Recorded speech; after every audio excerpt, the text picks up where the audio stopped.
문무일 검찰총장이 국정원 사건 등 적폐 청산 수사의 중요 부분을 올해 안에 마무리하고 내년에는 민생 사건 수사에 집중하겠다고 밝혔죠. 그렇습니까? 적폐 수사가 어떻게 시작됐나요? 검찰이 알아서 시작한 건가요? 아니죠. 국정원 댓글 사건 수사를 국정원 댓글 사건을 수사했던 2013년에는 검찰이 없었습니까? 있었어요. 검찰 멀쩡히 있는데 국정원 수사하려다가 조선일보가 앞장서고 국정원이 뒤에 서서 검찰 수장의 목을 쳐버렸죠. 수사를 못하게. 적폐 수사가 가능해진 것은 지난 겨울 1,000만 명이 넘는 시민들이 촛불을 들고 거리로 나가 구체제를 마침내 끝을 냈기 때문입니다. 그렇게 국민들이 만들어준 기회가 바로 적폐 수사죠. 검찰총장이 아니라 그 누구도 시한을 정해서 임의로 끝낼 수 없는 겁니다. 서울중앙지검 검사들 몸이 피곤하면 총장님을 사우나를 끌어주시고 정신적으로 필요하다면 시민들이 응원을 하겠습니다. 서울중앙지검의 적폐 수사 일선 검사님들 난생 처음 응원 꽃다발 좀 받아보시겠습니까? 네. 힘들 내시고 시작했으면 끝을 봅시다. 김호준의 응원이었습니다. 제가 요새 수요일에 다시 새로운 방송을 하나 시작해가지고, 예. 목요일 아침은 다시 혀가 꼬이기 시작했어요. 평상시에도 꼬이는데. 자, 예, 김은지입니다. 제가 소개해드리려고 했는데. 네. 잊어버릴 줄 알고. 네, 혹시 그러신 줄 알고요. 그럴 가능성이 매우 높은 목요일 아침이었는데. 네. 눈치 빠르시게. 김은지 기자, 예. 첫 번째 뉴스는 뭡니까? 네, 어제 적폐청산 수사를 올해 안에 끝내겠다라는 문무일 검찰총장의 발언 전해드린 바가 있는데요. 이에 대해서 청와대가 부정적인 입장을 내었습니다. 청와대 핵심 관계자에 따르면 물리적으로 연내 수사 종료는 가능하지 않다라는 건데요. 여러 가지 흐름상 피의자 소환도 이루어지지 않은 채 마무리할 수 없다라는 겁니다. 그러면서 이 관계자는 검찰 수사에 속도를 내겠다는 뜻으로 문무일 총장의 발언을 받아들이겠다라고 밝히고 있는데요. 문 총장 발언을 빌미로 일각에서 쏟아내는 적폐청산 조기 종료 요구에 대해서 선을 그은 겁니다. 보수 매체는 뭐 신났어요, 이제. 역시, 봐라, 필요하지 않느냐. 근데 청와대에서 여기서 이제, 연내 종료 불가능하다고, 청와대 입장을 냈는데, 이제 두 가지를 알 수 있죠. 이게 이제 청와대가 조율되지 않은 발언이었다는 것과, 그리고 애초에 청와대가 함양하는 수사가 아니었다는 것, 두 가지 동시에 드러난 셈입니다. 검찰총장이 청와대하고는 다른 입장을 내는 경우가 드문 일이거든요. 엄청나게. 예.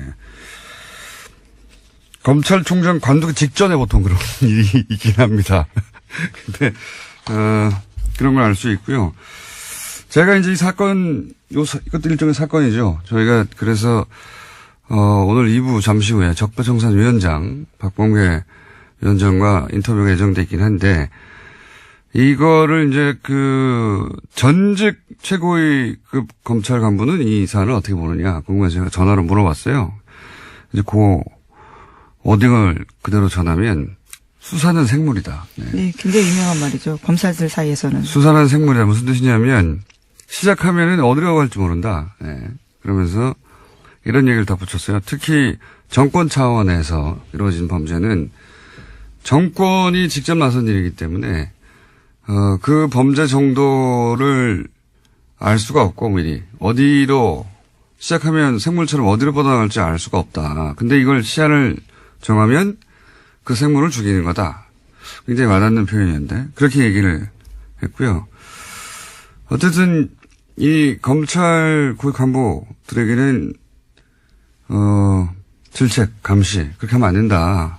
필요하지만, 수사는 결국 일선 검사들이 하는 거거든요. 저는 이제 문무일 총장 발언 가지고 이제 여러 가지 논란이 있는 걸 보고서 일선 검사들이 맥이 빠지겠다. 네, 이런 생각이 들었어요. 그 특검 할 때, 왜 특검 사무실 앞에 전국에서 시민들이 이제 꽃다발 보내줘서 그 앞에. 예, 그랬죠. 가득 차 있었잖아요. 그게 굉장히 큰 응원이 됐다고 해요.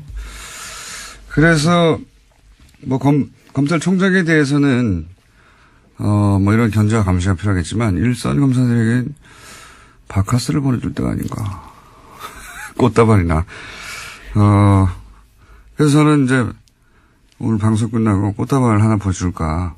예. 검찰들이 저를 좋아할 일은 없는데요. 하도 욕을 많이 하고. 꽃다발은 좋아할 수도 있죠. 예. 이름을 안 붙일 분 하는 생각도 있습니다. 응원이 필요할 때다. 오히려 예 그런 생각을 했고요. 자, 다음 뉴스는 뭡니까? 네, 관련된 적폐 의혹들이 계속 나오고 있는데요. 이번에는 2014년 검찰이 서울시 공무원 간첩 조작 사건, 그러니까 유성 사건이라고 불리는데요. 이 사건을 수사할 당시에도 국정원이 수사를 방해했다는 주장이 나왔습니다. 검찰은 압수수색에 대비해서 가짜 사무실을 만들고 허위 서류를 제출했다라는 의혹이 나오고 있는 건데요. 민변이 오늘 해당 제보 내용을 공개하고 진상규명을 촉구할 기자회견을 열 예정입니다. 요 사안은 오늘은 시간이 저희가 없어가지고 내일 인터뷰를 미리 잡아놨는데요. 예. 제가 편지 봉투를 봤습니다. 네, 저는 편지 내용도 봤습니다. 저보다 많이 오셨군요. 네, 예. 5장인데요. 총 굉장히 자세합니다. 그러니까요. 이거는 내막을 아는 사람의 제보가 확실하고요. 예. 그리고 이제 이게 인터넷이나 또는 기타 흔적이 없는 방식이 아니라 그 편지를 보냈어요. 봉투에 넣어가지고 편지를 보냈는데 그 박근혜 국정원에서 가짜 간첩을 만들 때 얼마나 대범했는지, 예. 절대 들킬 리가 없다고, 얼마나 자신했는지를 알 수 있는 상징적인 사건이 유성 사건입니다. 네. 서울시 공무원, 인데, 대놓고 가짜를 만든 것도 대놓고 절대 들킬 리 없다고 증거도 생각. 조작하고 예. 외교적 문제가 되기도 했었습니다. 당시에. 가짜 간첩 사건이 이렇게 실시간으로 밝혀진 건 우리나라 한정사의 최초예요. 예. 그 이후에 뭐 몇십 년 후에 명예가 회복된 적은 있는데 실시간으로 밝혀진 건 최초예요. 근데 저는 이 가짜 사무실 이 놀랍지 않은 게 이 생자로 간첩을 가짜로 만드는데 뭐 사무실 정도야 뭐 아무것도 아니죠. 예. 근데 이게 유성 사건 때도 있었다. 가짜 사무실 만든 게 영화처럼 세트 만들어서 여기 압수수색 하라고. 하여튼 증거 조작과 증거 인멸의 대마왕이에요. 이쪽은. 예. 그래서 국정원 관련 사건은 저는 모조리 다 구속수사해야 된다고 보는데. 예. 네. 예. 해당 제보자 같은 경우에는 정치호 변호사, 그러니까 최근에 자살한 국정원 변호사 있잖아요. 예. 그 사건을 보고 자기가 용기를 냈다라고 이야기를 하는데요. 거꾸로 또 그 제보는 그래서 이렇게 추적이 어려운 예. 전통적인 방식 편지로 보내야 되겠구나. 용기를 냈다기보다는 저는 화가 났다. 아이, 그렇죠. 예. 밤잠을 뒤척였다 이런 식의 표현들이 있는데요. 국정원이 제대로 개혁돼야 된다라는 것들 때문에 이런 편지를 쓰게 됐다라는 겁니다. 국정원 내부자라고 볼 수밖에 없는 것이 너무 내용도 자세하고, 예. 국정원 내부에 누가 이 전략을 총괄 기획했는지도 특정돼 있고, 굉장히 자세한 내용입니다. 네. 의외의 곳에서 터졌어요, 또. 예. 자, 그런 사건이 하나 있습니다. 오늘 민변이 기자회견을 한다고 하고 내일 인터뷰가 저희는 예정돼 있습니다. 자, 다음 뉴스는요? 네, 어제 장시호 씨가 1심 선고가 있었습니다. 검찰의 구형보다 센 징역 2년 6개월이 나왔는데요. 곧바로 법정 구속됐습니다. 당초 특검은 장 씨에 대해서는 징역 1년 6개월을 구형한 바가 있는데요. 그보다 더 높게 나온 겁니다. 장 씨가 수사와 재판에 협조한 점은 있긴 하지만 이 사안으로 실질적으로 가장 크게 이익을 본 사람이 장시호 씨라면서 재판부가 이렇게 판단했다라고 밝혔습니다. 검찰은 굉장히 당황했을 겁니다. 왜냐면은 특검 때 장시호 씨로 인해서 밝혀진 게 적지 않단 말이죠. 근데 우리나라에서 법적으로 풀리박인이 없잖아요. 양형거래가. 그러니까 죄를 인정하고 협조하면 형을 낮춰주거나 아예 풀어주는 제도가 우리나라에 없단 말이죠. 그래서 아마 이제 혐의 중에서도 이게 공갈죄인데 강요죄로, 왜냐면 강요죄가 형량이 낮아요. 강요죄로 잡고 그리고 그중에서도 양형을 낮게 잡아주는 것으로 검찰은 그런 노력을 한 거죠. 네, 구형을 낮게 한 바가 있습니다. 네. 왜냐면은 이 정권 차원의 범죄일 때는 특히나 그 종범들이나 협조자들이 자백을 하거나 하지 않으면 밝혀내기 어려운 게 굉장히 많습니다. 장시호 밝혔던 여러 가지 사안들은 사실 장시호가 받거나 직접 확인해 주지 않으면, 절대 밝혀낼 수 없는 부분이 많았거든요. 네, 제2의 태블릿 PC를 낸다던가 구체적으로 어떤 데 무엇이 있는지를 제보한 바가 있습니다. 그렇죠. 예. 그래서 검찰은 이제, 장시호에게 암암리에, 검찰이 알아서 그런 협조에 대해서 배려하겠다고 신호를 주었을 것이고, 장시호 씨도 적극적으로 협조를 한 것일 텐데, 사법부가 보기에는 형량이 너무 낮았던 거죠. 예. 그래서 그 양형 기준으로 따지자면 너무 낮아서 2년 6개월을 그러니까 검찰이 구형한 것보다 1년 높게 이거는 그렇게 흔하지 않은 케이스거든요. 네, 이례적인 일이죠. 예. 지금 이 적폐 관련해 가지고는 최초의 사례고 그러니까 검찰이 뭐 두 가지로 해석할 수 있어요. 검찰이 그만큼 낮게 구형을 했다라고 볼 수도 있고 그래서 사법부가 보기에는 이게 너무 낮은 거 아닌가 생각할 수도 있고 또 한 가지는 사법부가 의도하지는 않았다고 저는 생각합니다. 이 판결에서. 그런데 결과적으로는 어떤 메시지를 주냐면 검찰 수사 협조에도 별 소용이 없네 이런 메시지를 결과적으로 주게 되는 그런 메시지 효과가 있죠. 예. 예를 들어 삼성 수사 관련해서 검찰에 협조해도 이룰 게 하나도 없다 하는 그런 메시지 효과가 분명히 있습니다. 결과적으로. 이 사안은 저희가 역시 2부에 예, 양지열 변호사 다룰 텐데 저는 개인적으로 좀 아쉬워요. 그때 자세히 얘기하겠지만 예, 뭐 제가 아쉽다고 판결이 바뀌는 건 아닌데 뭐 물론 2심과 3심이 남아있긴 합니다. 네, 메시지 효과가 예. 그런 게 있는 거죠. 검찰과 그 장시호 씨는 당황했겠죠. 크게.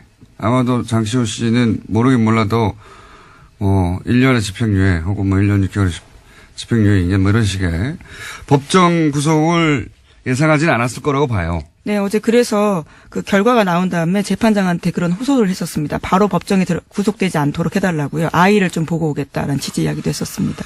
전혀 예상을 못한 모습이었던 거죠. 그렇죠. 왜냐하면 본인은 충분히 협조했고 검찰도 그렇게 얘기했을 테고 물론 뭐 판사, 검사 사이에 그런 갈등이 있어요. 예. 그런 양형 조절을 검사가 수사할 때 해주겠다고 피의자한테 얘기하면서 뭔가를 얻어내고 사법부는 아니 제도에도 없는 걸 검찰이 마치 있는 것처럼 판결은 사법부 영역이잖아요. 거기에 영향을 주려는 검사의 그런 태도를 싫어하고 그런 오랜 갈등이 있긴 한데 그 얘기는 제가 양면과 하기로 하고요.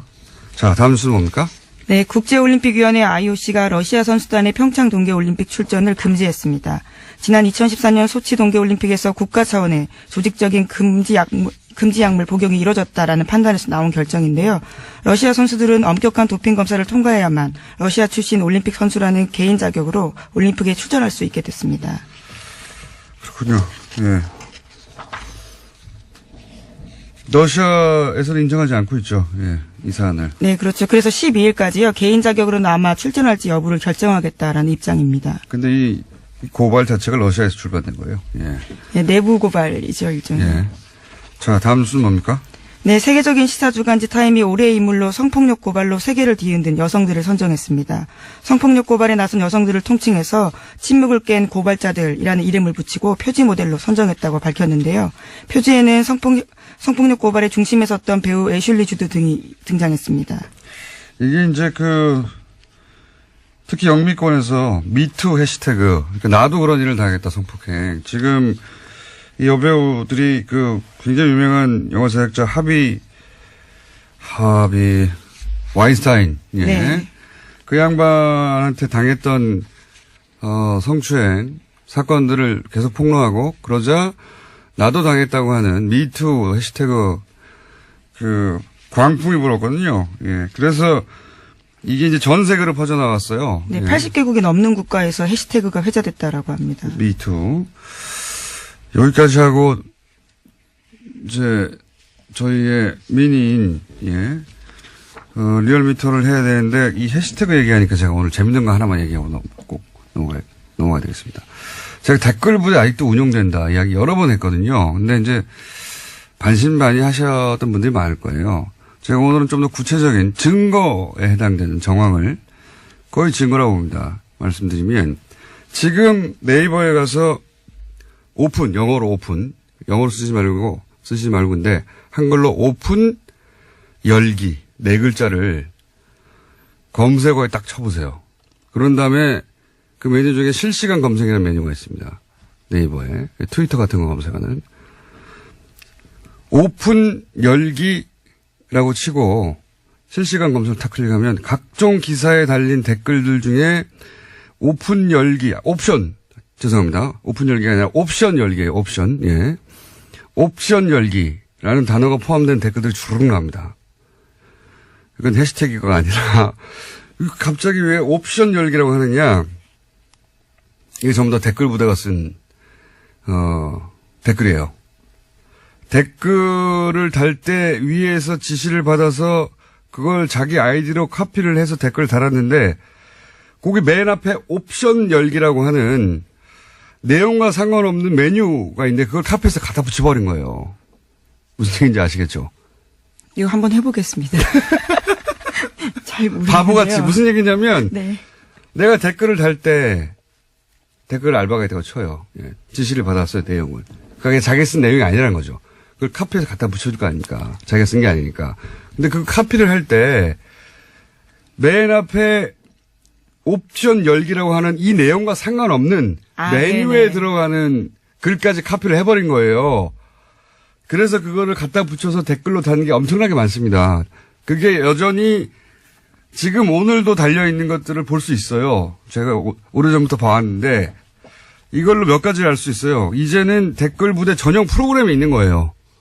전용 프로그램이 있어서 그 프로그램을 통해서 댓글 지시 내용을 받아요. 그런데 이제 그거를 카피 앤 페이스트 할 때 이렇게 마우스나 뭐로 손으로 쭉 긁어서 붙일 거 아닙니까? 그때 맨 앞에 있는 옵션 열기라고 하는 메뉴까지 촥 카피해서 붙이는 경우가 왕왕 일어나는 거죠. 기계적으로 알바를 하다가 결과적으로 예, 그런 실수가 드러나게 된 거죠. 그러는 거죠. 그러니까 프로그램이 있다, 이제는. 이 댓글 부대에 지령을 내리는 프로그램이 있다. 그리고 그걸 카피할 때 옵션 열기라는 부분은 삭제하고 카피해야 될 거 아닙니까? 그래 깜짝같죠. 그런데 컴퓨터에 그만큼 익숙하지 않아서 고연령대 노년층일 가능성이 높은 거죠. 그것까지 카피해버린 거예요. 재밌죠? 예. 그리고 이 댓글 프로그램을 통해서 댓글 지시가 내려가고 그거를 댓글 다는 부대가 아직도 있는데 그 댓글을 특정 기사에만 달 거 아닙니까? 그 기사들 어디에 달았나를 보면 논리는 굉장히 논리 개발자가 따로 있는 게 확실해요. 예, 고급한 정보들도 가끔 있고요. 보면 당연히 이제 문재인 대통령 공격한다든가 여당을 공격한다든가 조국 교수도 타겟이 자주 됩니다. 뭐 최근 같은 경우에는 이제 낚싯배 사고를 났는데 세월호하고 비교해서 공격해요. 세월호 그렇게 뭐라고 하더니 니들은 뭐 다르냐. 그리고 이제 김국종 교수. 이국종 교수. 죄송합니다. 이국종 교수를 높이면서 김종대 의원을 공격하고 여기에 저도 가끔 포함돼요. 저는 김종대 의원을 옹호한 적이 없는데 어쨌든. 그리고 조국 민정수석도 자주 등장하고요. 지금 당장 해보시면, 왜냐면 제가 이제 방송에서 이 말을 했기 때문에 이제 지워버릴 거예요. 근데 지금 당장 해보시면 실시간으로 주르륵 나옵니다. 댓글 알바 있다. 댓글 무대 있고요. 이거 누가 시키고 누구 돈으로 하는 건지, 주요한 적폐 수사 끝나면 이거 수사 들어가야 된다고 봅니다. 여전히 돌아가고 있어요. 댓글 알바들. 오늘 여기까지 해야 되겠습니다. 네, 수상 소식도 하나 전해드리려고 했는데요. 수상 소식이요? 네, 민주언론시민연합에서 민주시민언론상 본상 수상자로 김어준 공장장이 선정됐다고 합니다. 예, 아주 짧게 말씀드리겠습니다. 중요한 뉴스네요. 예. 축하드립니다. 언론상을 제가 수상하게 됐다. 자, 시사인의 김은지였습니다. 감사합니다. 그래서 권순정 리얼미터 조사 분석 실장님 나오셨습니다. 그것마저 알려주마. 자, 이건 이제 유일하게 저희가 주 중반에 하는 조사입니다. 네. 대부분 주 초반 혹은 주 말에 하거든요. 자, 한번 쭉 읊어보시죠. 네, 이번에는 정당부터 먼저 소개를 해드릴게요. 네. 네. 2018년도 예산안이 통과됐지 않습니까? 네. 요번에 국민의당하고 바른정당이 최근에 계속 하락세를 겪고 있었는데, 네. 모처럼 반등을 했습니다. 국민의당이 1.2%포인트 상승을 해서 네. 5.8%고요. 바른정당 역시 0.8%포인트 상승을 해서 6%가 나왔습니다. 최하위를 한 달간 했는데 국민의당이 맞습니다. 4주 연속 최하위를 했습니다. 예산안 통과 효과라고 저는 보는데 그죠? 맞습니다. 예, 한국당 사실상 한국당의 보수청이 분석을 해보니까 국민의당이나 바른정당으로부터 많이 갔어요. 그래서 정당으로서 자유한국당이 이번 예상 과정에서 크게 역할을 못하고 반면 국민의당 같은 경우는 일종의 정당으로서 효능감을 자유한국당에 실망한 지지층으로에게 좀 주는 과정에서 저도 오늘 예 말이 주는 되는데. 과정에서 좀 그쪽으로 이탈하는 과정에서 국민의당이 상승하지 않았나 싶습니다. 바른정당도 비슷합니다. 네. 그렇군요.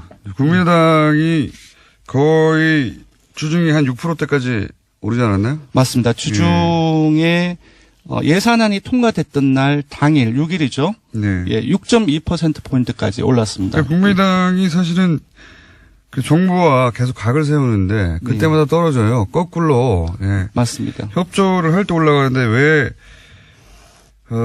뭐 이건 제가 박지원 대표가 오늘 나온 날이기 때문에. 제가 오래전에 기억나세요? 네. 안철수 대표가 좀 협조를 하는 과정 속에서 지지율을 끌어올릴 수 있지 않겠느냐라고 당연히 얘기를 했을 때 네. 공장장님은 네.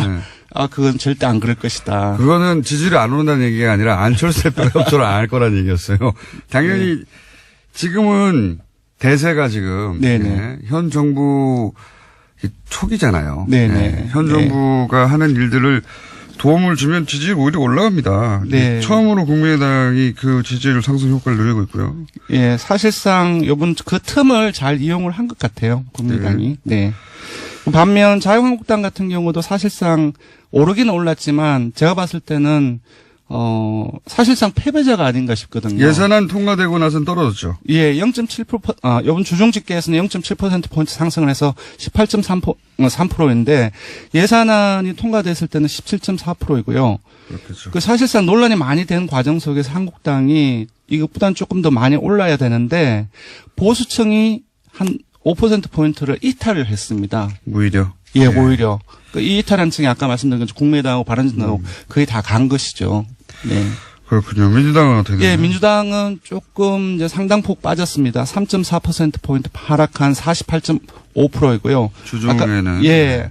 이제 국민의당하고 바른정당의 요인이라고 봐야 될 것 같습니다. 하지만 예산안이 통과됐던 날은 다시 50%를 회복했기 때문에 요거는 이제 아주 짧은 기간 동안의 영향이 아닌가 싶습니다. 쌤쌤이네요. 예, 정의당 또한 하락을 했습니다. 0.6%포인트 하락해서 4.5%가 나왔습니다.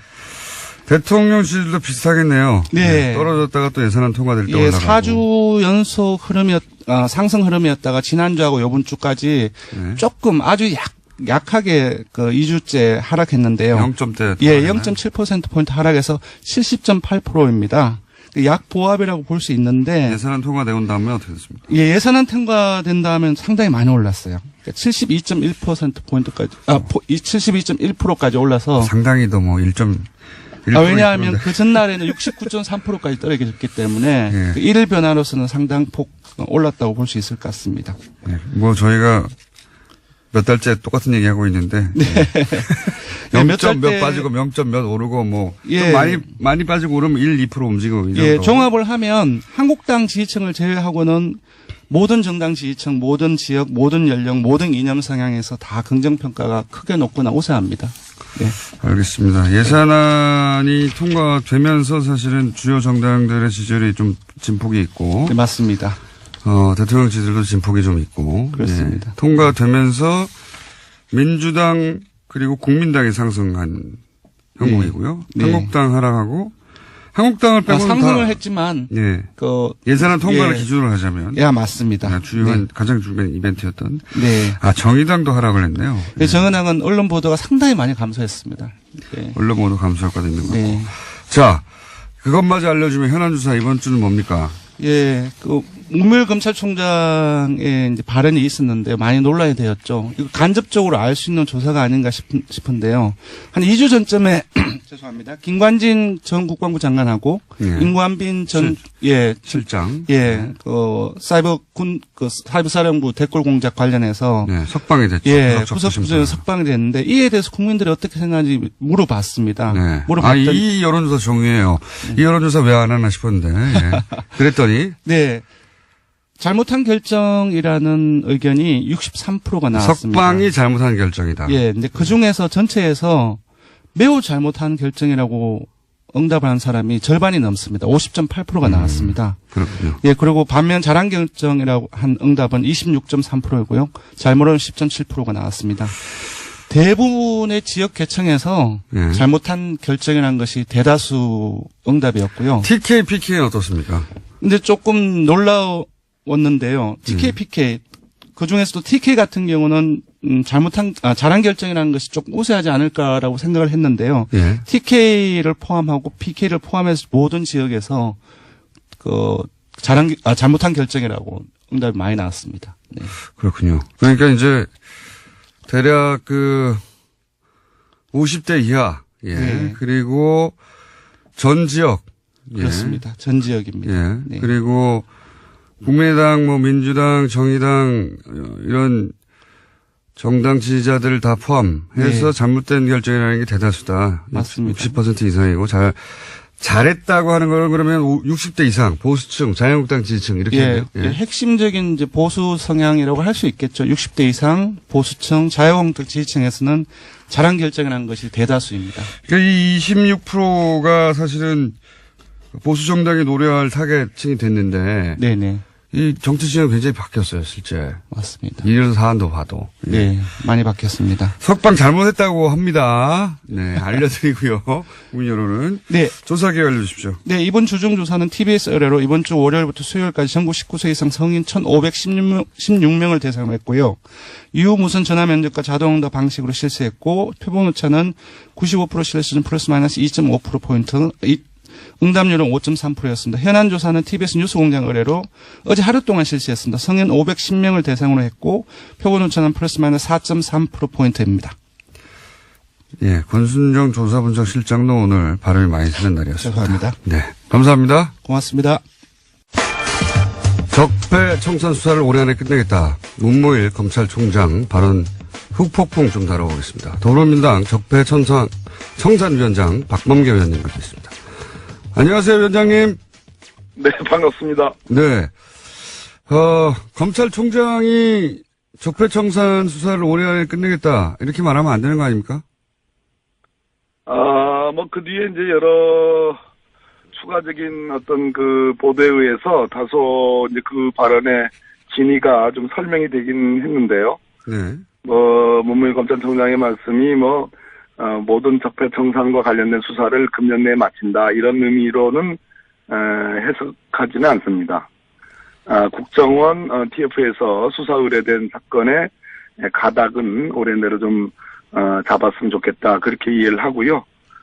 다소 그 말씀의 진위가 좀 전달되는데 조금, 혼선이 있었던 것은 맞는 것 같습니다. 그러면 진위라 하면, 위원장님 보시기에는 속도를 내겠다. 이런 의미라고 보시는 겁니까? 고충이 좀 있다고 저는 보여지는데요. 아시다시피 일부 언론과 또 이명박 대통령 본인, 전 대통령 본인 또 자유한국당의 정치적 공세, 정치 보복 프레임이 있었고요. 또 간과할 수 없는 것은 검찰 내부에 검사장들 일부의 어떤 검찰이 청와대 하명 수사를 따르는 거 아니냐라는 그런 불만들이 있었습니다.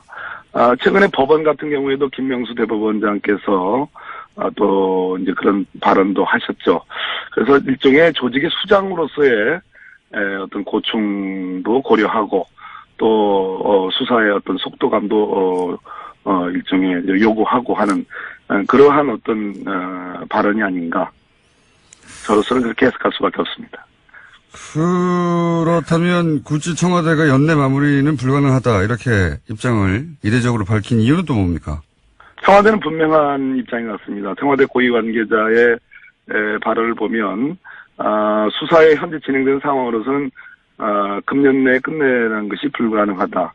문무일 총장의 발언은 속도감 있게 수사하라는 그런 의미도 받아들인다.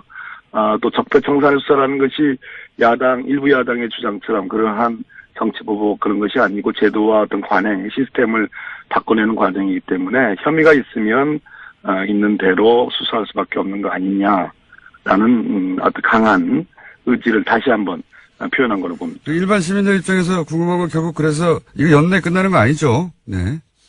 불가능하다고 봅니다. 여러 가지 조건들이 그렇습니다. 예. 그러면 이제 적폐청산위원장으로 보시기에 앞으로 남아있는 사건들 중에 가장 중요한 남아있는 적폐수사가 어떤 게 있습니까? 국민의 관심은 뭐니 해도 지금 박근혜 국정농단을 넘어서서 그 원인이 됐던 이명박 정부 당시의 여러 가지 적폐들에 대한 수사인데 그 정점은 이명박 전 대통령 아니겠습니까? 그렇죠. 어떤 방식으로 조사를 할 것이냐. 군사이버사령부 관련해서는 직접적인 그러한 어떤 진술들이 나왔습니다. 김관진이 석방이 됐습니다만 예.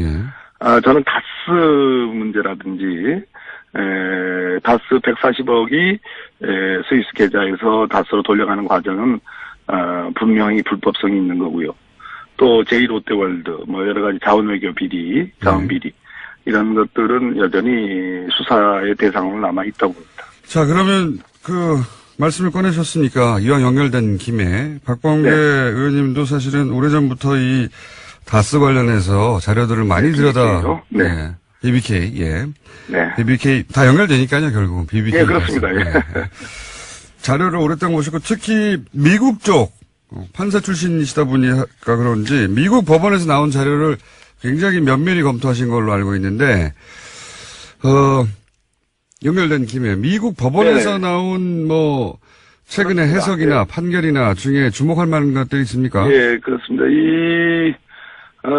미국에서는 여러 가지 소송들이 있었습니다. 그 중에 특히 제가 지난번에 자금의 흐름 관계는 밝혔고요. 예. 옵셔널 캐피털과 김경준 사이에 미국 캘리포니아 지방법원 소송이 있었는데요. 예.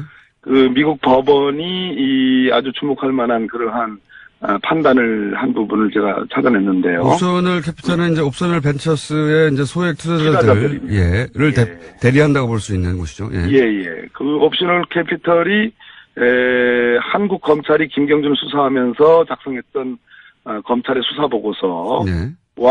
그 당시에 옵셔널 벤처스의 전직 직원들 4명의 진술들을 미국 법원에 증거로 요청을 합니다. 네. 증거를 채택해달라고.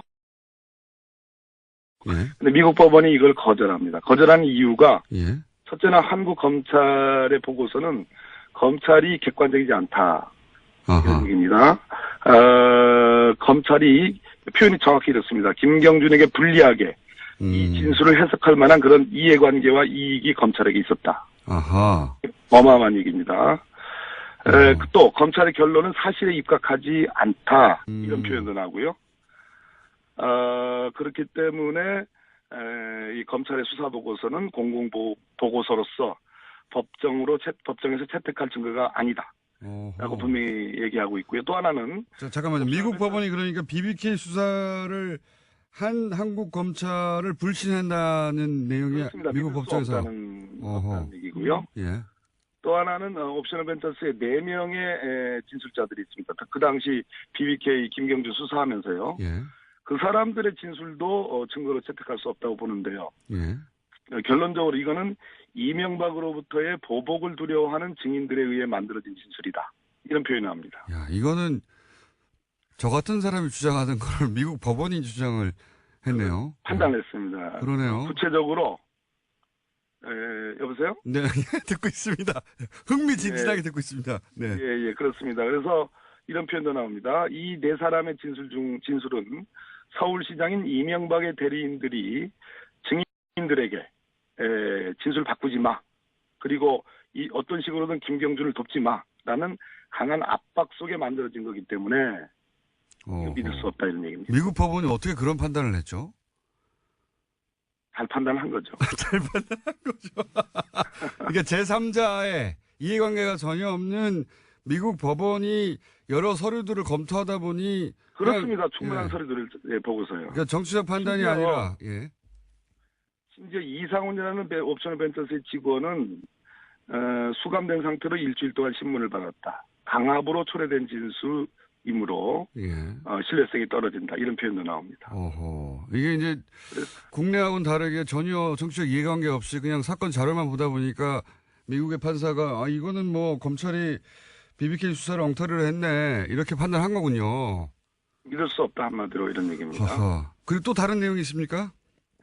또 하나는 140억 다스로 네네. 돌려가는 그 소송이 있었는데요. 네, 140억. 그 소송은 별개의 소송입니다. 원래 140억을 이제 옵션을 벤처스가 받으려고 한 건데 이거를 다스가 가져가 버린 사건이죠. 예. 그렇습니다. 예. 이것에 대한 미국의 일종의 제2항소법원, 캘리포니아 제2항소법원의 판단인데요. 예. 한마디로 이 140억을 돌려가는 것은 법으로 보호받을 수 없는 사기성 이체다. 아. 불법행위에 의한 사기성 송금이라는 판단을 명확히 했습니다. 그렇다면 지난번 주진우 기자의 폭로가 있었지 않습니까? 예. 이명박 대통령 시절에 청와대 민정수석실 행정관 그리고 LA 총영사 김재수의 개입 예. 그와 관련된 회의록들 예. 그것을 이 미국 법원의 판단에 대입을 시키면 한마디로 불법적으로 다스로 140억 원이 송금된 것을 미국 법원이 판단을 한 겁니다. 다스 측에서는 이제 적절한 행위다, 합법적인 행위라고 주장하고 있어요, 지금은. 근데 그렇습니다. 미국 법원이 판단하기는 이거는 불법이다. 사기성 이체다. 사기성 법으로 이체. 보호받을 수 없는 사기성 이체, 돈을 이제 이체한다. 예. 사기성 이체이기 때문에 불법 행위에 의한 사기성 송금이라는 표현도 쓰고요. 그렇기 때문에 이 부분은 우리 검찰이 지금 서울중앙지검 첨단범죄수사부에 지금 일부에 배당이 돼 있거든요. 예. 이 부분을 수사하면 바로 결론이 나옵니다. 사기성 이체라는 표현도 등장합니까? 그렇습니다. 매우 만족스러운 표현이네요. 우리 김어준 공장장님 입장에서는 그렇게 그렇군요. 미국 족하신가 보죠. 미국 법원은 사실 한국에서 일어난 일임에도 불구하고 자료만 가지고도 충분히 그런 결론에 도달해 있군요, 이미. 미국 법원은 전 세계적으로 증거법적으로 가장 거의 완비될 정도로 증거 능력에 관해서는 정말 엄밀하게 보는 법원입니다. 의원님도 만족스러우시겠습니다. 네. 네. 의원님도 오랫동안 이 사건을 들여다보신 걸로 아는데. 예. 결론적으로 문무일 검찰총장께서 어젠가 서울중앙지검 3차장 한동훈 3차장과 지금 이 다스 사건이 지금 배당되어 있는 네. 첨단범죄수사 1부 신봉수 부장을 대검으로 불렀습니다. 예. 저는 이것을 주목하고 있습니다. 그렇기 때문에 문무일 검찰총장께서 너무 노심초사하지 마시고 예. 성역 없이 이 부분에 대한 수사를 지시하는 것이 저는 정도가 아닌가 그런 말씀드립니다. 오늘은 여기까지 듣겠습니다. 오늘 말씀 감사합니다. 네, 감사합니다. 지금까지 더불어민주당 적폐청산위원장 박범계 의원이었습니다. 자, 남는 시간이 있네요. 남는 시간이 있길래 양철 변호사님이 나오셨습니다. 아니, 시간도 없는데 중간에 CM을 왜 틀고 그래요, 음악은. 빨리 하시죠. 안녕하세요, 양기름입니다. 자, 오늘은 5분 30초 정도 드립니다. 네, 10초 지나갔어요, 빨리. 예. 자, 장시호 씨, 검찰 구형량보다 높은 형을 받았다. 예. 어떻게 해석하십니까? 많이들 깜짝 놀랐는데요. 저도 사실은 놀랐고, 어떻게 보면 좀 방심했던 것 같다는 생각을 합니다. 누가 방심한 겁니까, 지금? 그럼 저도 그랬고, 뭐, 언론에서 나오는 보도만 보다 보니까. 검찰 쪽에서도 그렇고, 예, 장시호 씨가 그랬고. 특히. 장시호 씨는 어제 기자회견 준비를 하고 사실은 갔었죠. 뭐 복장이나 그러니까요. 뭐 머리나 이런 것들이 이제 나온 뒤에 소회 같은 걸 밝힐 준비를 했었던 것으로 보여요, 실제로. 여러 가지로. 근데 바로 구속이 됐죠. 법정 구속이라는 건 법정에 들어갔다가 거기서 나오지 못하고 그냥 바로 이제 예. 피고인석 뒤에 작은 문이 있거든요. 예, 거기 대기실로. 수갑차고 가버리는 거기서 거군요. 바로 구치소로 이제 서울구치소로 이송이 됐는데 그 얘기는 제가 왜 방심이라는 표현을 쓰냐면 다들 국정농단과 관련해서 장시호 씨가 했던 역할 쪽에만 좀 초점을 많이 맞췄던 것으로 보여요. 그러니까 어떤 진술을 했었고 특검에서 수사를 할 때 또 법원에서 재판으로 증인으로 나와서도 굉장히 여러 가지 박 전 대통령과 최순실과의 관계라든가 어떻게 삼성 연재센터로 돈이 오게 됐는지 이런 얘기는 다 적극적으로 얘기를 했기 때문에 잠시만요. 옵션 열기 실시간 검색어 1위입니다.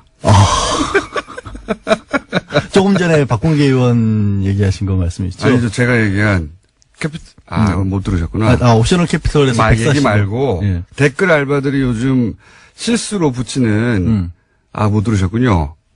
그 얘기 이제 시간이 없는데 옵션 열기 나중에 검색을 해보세요. 예. 나가서 해볼게요. 옵션 열기 댓글 알바들이 아직도 움직인다는 증거. 아마도 오타를 계속해서 한 것 같은데. 오타가 아니라 하여튼 카피 페이스트 하다가 그러니까 잘못 옮긴 거죠. 그것까지 카피를 해버린 거야. 맨 앞에 있는 메뉴까지. 그게 저작권 침해 소송할 때 제일 많이 증거로 찾는 건데. 하여튼 얘기가 왜 이렇게 되는 거야? 자, 장시호 씨. 장시호 씨. 예. 근데 이제 법원이 왜 그러면은 검찰은 1년 6개월을 구형했는데 2년 6개월까지 갔냐면 예. 결국엔 개인적으로 비리를 저지른 부분도 도저히 묵과할 수 없을 정도가 된다는 거예요. 영재센터에 20억 원 가량의 돈이 들어갔는데 이게 최순실한테 빠져나간 돈도 없고 오히려 장시호 씨가 3억 원 그냥 영재센터에서 횡령한 것도 명백하고 국가돈도 7억 원을 보조금 가량을 편취를 했기 때문에 그럼 이것만 합쳐도 10억이잖아요. 사실 개인이 10억 원이라는 돈을 저지른 경제사범인 건 분명한데 예. 1년 6개월 정도면 집행유예로 끝나는 건데 그럴 정도가 아니라는 겁니다.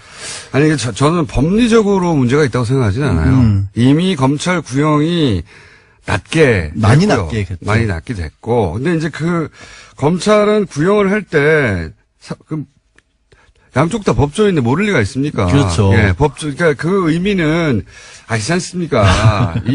전체 그림에서. 예, 특검의 수사에 협조를 하였고, 그리고 이제 이 적폐수사에서는 이런 협조가 굉장히 중요한데, 사법부도 좀 널리, 요 사안은 예외적으로 좀 봐주세요. 이런 거거든요. 근데 법원은 최근에 이제 여러 가지 일을 봐도 그렇지만 그렇게 큰 그림에서 본다기보다 그냥 개인에게 정확하게 떨어진 형량에 더 집중을 하는 것 같아요. 그러니까 방시호 씨가 어제 이제 그 선고를 듣고 나서 우리 아들 지금 하나밖에 없는데 데리러 가기 약속을 해놨는데 어떡하란 말이냐는 얘기까지 했었거든요. 그에 대해서 이례적으로 우리가 합의를 해놓은 상황이라서 어찌할 수가 없다라는 얘기를 이제 부장판사가 합니다. 고민을 많이 하긴 했다라는 얘기인데. 저는 이제 아쉬운 게 뭐냐면 이걸 이제 법리로 따지면 사법부는 뭐 하자가 없어요. 그러니까 어쩔 수 없는 상황인 거예요. 왜냐하면 형량도 너무 낮게 한 게 맞고, 그 다음에 이건 이제 전문가들이 따져야 될 얘기겠지만, 강요죄냐, 공갈죄냐, 이것도 형량이 낮은 쪽으로 했고, 전문가 얘기를 들어보니까. 그리고 사법부가 딱히 법리적인 차원에서 질타를 당할 이유가 없는데. 그렇죠. 예. 근데 이제 일부 언론에서는 이런 표현도 쓰더라고요. 이게 검찰의 어떤 플리바게닝 관행이라는 것을 제동을 건 거 아니냐 이런 분석도 하는데 원래 검사 판사 사이에 그런 게 있잖아요. 있으니까 그런데 이제 저는 이걸 관행에 제동을 걸었다기보다 걸린 거죠. 법원이 능동적으로 뭔가 이렇게 검찰을 제어하려고 한다기보다 너무 낮게 들어갔던 것 같고요. 그러려면 차라리 법원도 인정할 수 있을 만한 어떤 제도적인 장치가 있는 게 낫지. 그러니까 차라리 저는 이 차원에 이참에 그런 제도를 만들어서 만들 공식적으로 필요가 있다고 생각이 들어요. 그러니까 사법부 입장에서 이런 거죠. 이렇게 정말 법에 없는데 어떡하란 거냐. 뜬금없이 갖고 오면 네. 검찰도 양형기준표가 있거든요. 그리고 법원도 있고. 아니, 사법부는 법에 없단 말이지 이게. 정상 참작이라는 게 이런 경우에 예를 들어서 검찰 수사에 적극 협조하였기 때문에 이게 없다고 하더라고요. 그러니까 해도 너무 낮게 잡았다. 법원이 이렇게 본 거예요. 저는 그렇게는 보지 않고 아니, 이렇게 봅니다. 그러니까 전 한 개인에 대해서 엄정한 법 집행 중요하죠. 근데 이 적폐수사는 굉장히 헌정사적인 중요도를 가진 사건인데 이럴 때는 법리를 넘어서는 어떤 사법부의 어떤 사회적 공동체적 가치 판단 이런 것도 필요한 거 아니냐. 왜냐하면 이 메시지는 결국은 검찰 협조가 소용없다 이거고. 근데 그거를 사법부에서 잘못 판단을 하게 되면 정확히 형이 매일매일 이 코너가 없는 날도 쏟아지는 코너명 장명 인기 코너입니다. 국민의당 박지원 전 대표 스튜디오에 나오셨습니다. 안녕하십니까. 안녕 못합니다. 계속. 적과의 박심 말고 또 최근에 들어온 거 중에 이제 정치 구단주 또 있고요. 뭐 요즘 해태도 이기고 네. 또 야구단 네. 가치가 굉장히 높아지니까 구단주 하는 게 좋을 것 같아요. 오늘은 정치 구단주가 마음에 드십니까? 예. 네. 해태에서 그런데 제가 마음에 들면 기아로 바뀐 지가 언젠데요. 싫어하잖아요. 정치 구단주. 좋은 장면이네요. 예. 정치의 구단주다. 예. 구단이라는 단어 그렇죠. 예. 중의적으로. 정치 읽어주는 남자 박지원. 구단주다. 자, 오늘 그럼 정치 구단주로 하고요. 구단주님? 방송을 많이 듣는 거 실감하시죠? 글쎄요, 제가 부산 이번에 이렇게 전라남도 예. 뭐 여수, 순천 이쪽 가면요. 예. 광주 가면 특히 방송 뉴스공장 많이 듣는다고. 그럼 여기 또 안 들리지 않습니까? 그럼 웹이나 뭐 당연히 유튜브로 본다고 그러는데 그게 아무래도 박지원의 실력이지 김어준 공장장의 인기는 아니다. 이런 결론으로 저는 내렸어요. 사실 그렇잖아요. 뭐 예. 공장장이 웃는 거나 잘하지 다른 건 아마 뭐 우리 안철수 대표 어떻게 좀 흠집 내보는데 잘 유도하고 그러지. 제가 안철수 대표를 흠집내는 게 아니라, 예, 박지원 대표님 연습 안철수 대표하고 열심히 각을 세우시던데. 예. 어쨌든, 많이 듣는 건 확인하셨죠? 예. 네. 제가 깜짝 방송 놀라셨죠? 출연을 많이 해보는데, 예. JTBC 썰전, 예. 최근에 MBN 판도라, 예. 이것 얘기하고, 라디오는 아무튼 뉴스 공장. 예. 김어준은 빼더라고요. 자, 국민의당이 지금 좀 몇 주째, 이거 어떻게 됐냐. 안철수 대표는 계속 통합한다고 하는데, 그 상황이 변하지 않는 정도가 아니라, 더욱더 안철수 대표는, 대표님이 박지원 대표님이 아무리 얘기를 해도 그쪽으로 향해 달려가고, 예, 그 핸들은 고정된 것 같아요. 그죠? 그건 확실하죠, 이제. 저도 그렇게 봅니다. 제가 이 방송 나와서 처음으로 말씀드린 게 예. 안철수 대표의 고집 예. 그리고 좋은 의미의 추진력 예. 이걸 가지고 있기 때문에 어떤 경우에도 통합의 길로 갈 것이다. 그런데 그 예언도 적중하는 것 보면은 역시 뉴스공장 듣는 청취자들이 박지원의 실력 때문에 듣는 것 아닌가 확인됐습니다. 게다가 제가 안철수 대표는 결국 초반부터 그 얘기를 제가 했는데 탈호남 하려고 하는 것 같다 이제. 예. 호남 베이스 정당으로 본인이 차기 대선에서 안 될 것 같으니까 탈호남 하려는 것 같다는 말을 계속했는데 실제 취임 100일 기자 간담회에서 뭐라고 그랬냐면 정확하게 워딩을 지역구도를 탈피하자. 국민의당의 지역구도를 탈피하자고 하면 지금 호남을 탈피하자는 얘기밖에 더 됩니까? 네. 지역구도를 탈피하자 하는 얘기는 누구나 다 해왔습니다. 그러나, 그리고 뭐 DJ도 네. 뭐 저도 그런 얘기를 하지만은 안철수 대표는 좀 조심스럽게 호남을 기반으로 해서 외연을 확대하자라고 해왔는데 지역구도로 단어를 바꿨어요. 단어로 바꾼 것은 유승민의 생각이 좀 오염된 것 같아요. 그러니까 여기서는 결국은 탈호남 뭐 표현을 어떻게 하든 간에 지금 안철수 대표와 당내에서 예각을 딱 세우고 있는 것은 결국은 호남계 의원들 중진들 중심으로 해서 그 의원님들인데 그 중진하지 마세요. 중진 아닙니까? 중진보다 초선 의원들. 예. 구당초 인원이 더 많아요. 이제는 숫자로는. 예, 근데 예, 구심점은 중진은. 구심점은 이제 언론에서 아무래도 중진들 얘기를 중심으로 보도를 해주니까 그렇게 되는데 정치란 게 그렇죠. 뭐 초재선 포함하여 그러면 예. 여하간 호남계하고 딱 각을 세우니까 있는 와중에 지역구도를 탈피하자 그러면 당신들은 나가라. 나갈 테면 이거 아닙니까? 제가 그렇게 얘기할 수는 없네요. 하지만 부인하기는 어렵죠. 부인하기도 쉽지 않고.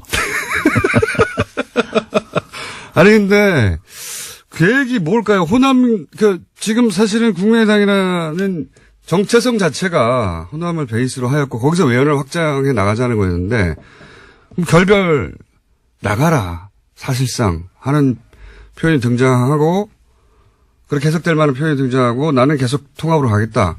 그러면 호남 털어내고 나는 전국 정당으로 가기 위해서 밑그림을 그리고 있으니까 당신들 나갈 테면 나가.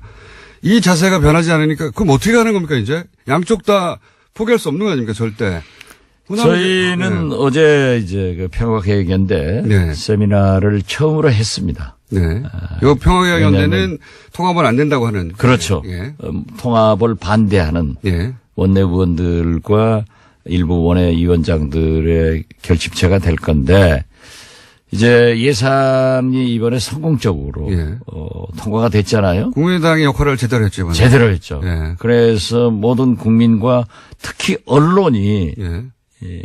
국민의당의 존재감이 확인됐고 국민의당 때문에 예산이 통과됐다 하는 찬사를 받아본 것은 모처럼 받아본 거예요. 처음이에요. 모처럼이 아니라. 아니에요. 왜냐하면은 예. 우리가 국정감사도 의원들 국민의당 소속 의원들이 전부 잘했다고 다 평가를 받았어요. 그런데 그게 이제 안철수 대표가 장애 투쟁을 하던 야당 의원들도 국정감사 때는 국회로 돌아와서 투쟁하는데 국정감사 시작되기 직전에 시도지역위원장과 지부당 위원장들을 사퇴해라.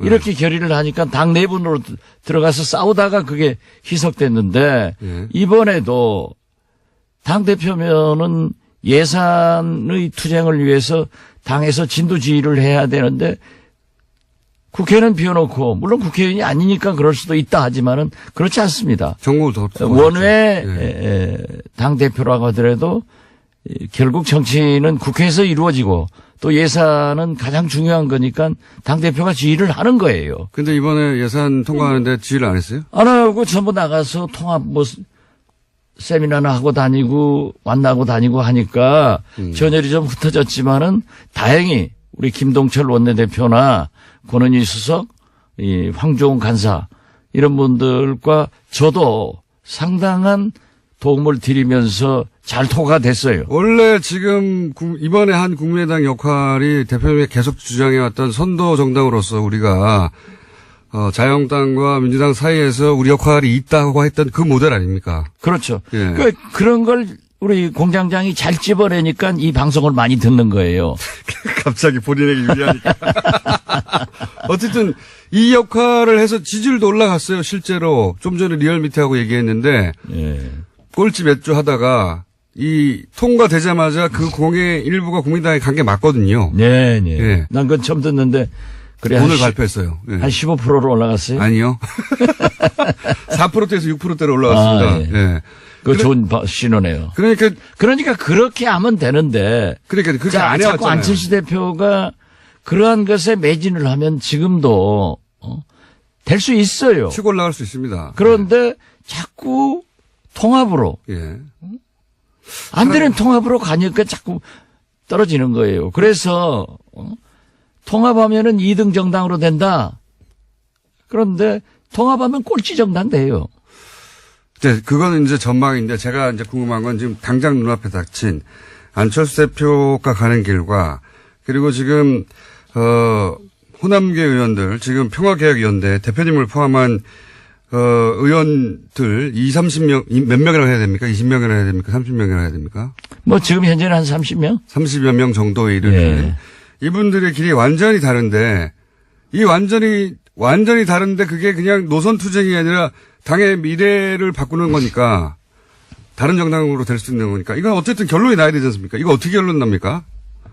대표님 보시기에. 그러니까 자꾸 예. 우리 공장장께서는 분열을 되게끔 불쏘시개를 막 넣고 불을 떼고 기름도 떼는데 우리가 그렇게 가면 안 돼요. 안 되는데. 그렇기 때문에 예. 우리 평화개혁연대에서는 국민의당을 살리기 위해서 예. 우리의 의사를 또 민심을 안철수 대표가 알아가지고 통합을 포기해라 하는 그러한 압력을 넣는 거지 공장장이 바라는 것처럼 분열하기 위해서 평화계획이 있다 하는 그것은 머리에서 지우세요.